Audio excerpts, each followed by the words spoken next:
everyone, it's Michael, and it is already time for the January 2019 Orchid Collection update. Now, this is quite uncommon, but literally nothing has changed in my orchid care since last month. I'm maintaining the exact same system, which is I'm flushing with reverse osmosis, and I'm using reverse osmosis to create a very light nutrient solution that I'm watering with. So without further lead-in, let's just go ahead and look at the plants that something new, different, and interesting is happening with this month. All right, you guys, let's go ahead and jump in. Today we're starting with number 7. This is my Dendrobium Nobile to my kids. During my last update, I talked about how this was dormant. Someone commented, well, if your plant's still growing, it's not dormant. But what I meant was I had it in dormancy, meaning I stopped watering. I had already transitioned it from nutrient solution to plain reverse osmosis to no water whatsoever. Now, this guy accidentally came out of dormancy because while I was traveling for work, my husband did not know not to water it. So he did, but I'm just working with it. But the good news is it doesn't seem to mind. It is putting out these lovely 2 new growths. So it seems happy and healthy, and it's just continuing to expand and do its thing. Now on to number 13. This is my no ID Phragmipedium. Now there's not a lot happening here that I wanted to show you, but the biggest change is that there's not a lot of die-off anymore. I have switched to flushing this about every 3 to 4 days. I'm not giving it any nutrient solution, and that seems to have halted the dieback. So that's really what I wanted to showcase with number 13. Now we're gonna jump to number 16. This is my hybrid Catasetum. It's my Dapper Dots Nicolasa Tavares. And what I really wanted to showcase here was this never bloomed for me, and it makes me a little bit crazy. I don't know what I need to do differently next year, but it gave me no flower spikes, even though it gave me the 2 biggest growths it's ever had. I don't know if it needs to experience like a temperature drop or something, but it just didn't work out. And now it's putting out these 2 new growths, which is wonderful, but now I'm concerned and confused because I'm like, well, do I take it out and divide it? Because I don't know if I want a Catasetum that's that giant.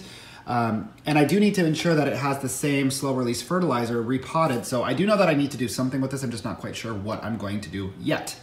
Now we're gonna jump to number 18. This is a really big victory for me. Even if this plant doesn't end up living, you guys, this is my Zygopetalum that has been just suffering and doing nothing. And every new growth it put out, it died off so quickly. Now, ever since I switched to reverse osmosis water and halted giving it nutrient solution, look what happened. I'm just gonna rotate this guy right here. Look at this baby new growth that isn't immediately rotting, that nothing bad is happening to. It is really, really enjoying just having very clean, very minimal water.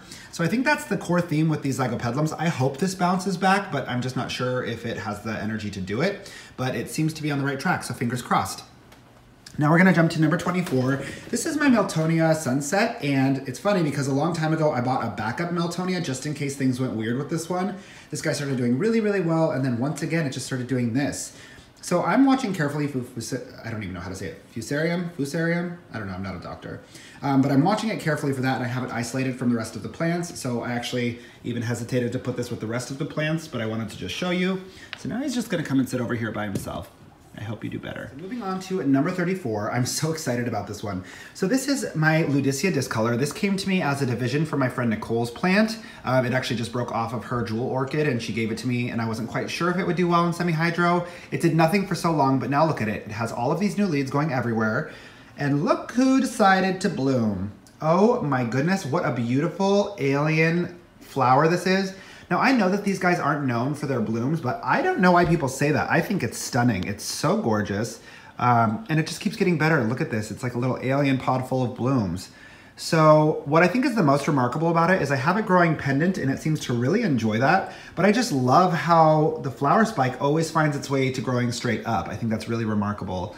So I'm obsessed with number 34 and so happy to see it in bloom. Now let's jump to number 36. You guys, this plant confuses me so thoroughly.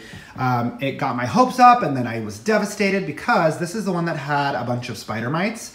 So I treated it repeatedly because the spider mites were very persistent. And then I realized, wait, these leaves are about to drop off anyway. It's okay if I just leave them. But I had already done the damage because I killed both of the flower spikes, which is so devastating because I never saw this plant in bloom ever. I was so sad about it. Look at that guy, he's all dead and shriveled up. But then something else started to happen, which is this. And I don't know what the hell's going on. Are you a Keiki? Are you another flower spike? What are you doing? Because ever since everything died off and the flower spikes died off, I just switched it to dormancy. So now I don't know what to do. Am I supposed to like reintroduce a little bit of water while it's doing this? Should I just fall back and let it do its thing? I don't know what to do. So any insight would be greatly appreciated. Now we're gonna jump to number 39. Following the same trajectory of my Zygopetalum is my Zygonisia and bluebirds, because every single new growth, as you can see, died off and died off and died off when I was watering and flushing with that tap water. Now look at it. This new growth is coming to maturity. It has this new growth coming in. It has that new growth back here coming in. So this one seems to really, really appreciate just receiving reverse osmosis water. So I'm curious to see how this develops. It also seems to be putting down quite a significant new root system, which makes me really pleased. It's kind of hard to see, but look at it go. And that has not done that in the entire time I've had it. So that's pretty wonderful. Now we're gonna jump to number 42. This is my Spathoglottis plicata. I got a request from someone to showcase this. Now here's the interesting thing. I don't know if that's just the way of things, but it has been dropping leaves like nobody's business.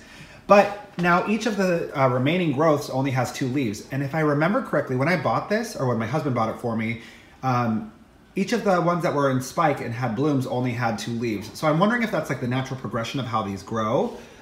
So I was concerned at first, but now I might not be. And then it also has this baby new growth coming in. So all positive signs, I just am not quite clear what the cycle looks like for these guys, so still mapping that out. Now let's jump to number 49. This is my Miltoniopsis, Burtfield Eileen, and very similar to the Zygopetalums, every single new growth this one put out died off. You can see in the bottom left corner, dead baby new growth. So that was a pretty common theme, but ever since reverse osmosis, look at this guy right here. It's not dying off, it's not rotting, it seems to be doing just fine. So I have this out of direct sunlight, it's in the coolest spot I could find for it. The humidity in this apartment is high, it's around 55. So I'm not quite sure what will happen with this guy, but it does seem to be recovering just like my Zygopetalum and my Zygonisia, so fingers crossed. Now we're gonna jump to number 53. And oh, I just don't know what to do. This is my Dendrobium hibiki. This was a birthday present for my husband. And it just does not like what's going on. It just keeps dropping leaves, and I've considered taking it out of semi-hydro, but every time you try to convert a plant to semi-hydro and then try to convert it back, they die. It's too much transition for them. So I'm just gonna kind of observe it and watch what happens from here, because the root system is starting to venture into the medium and grow. You can see there's a little green root tip, but it's just not happening fast enough to really support this plant.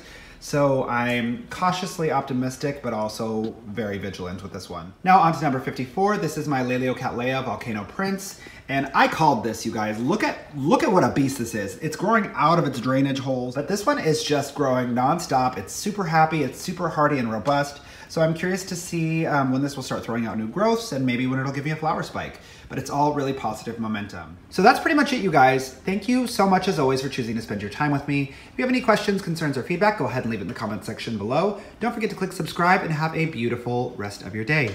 Bye, guys.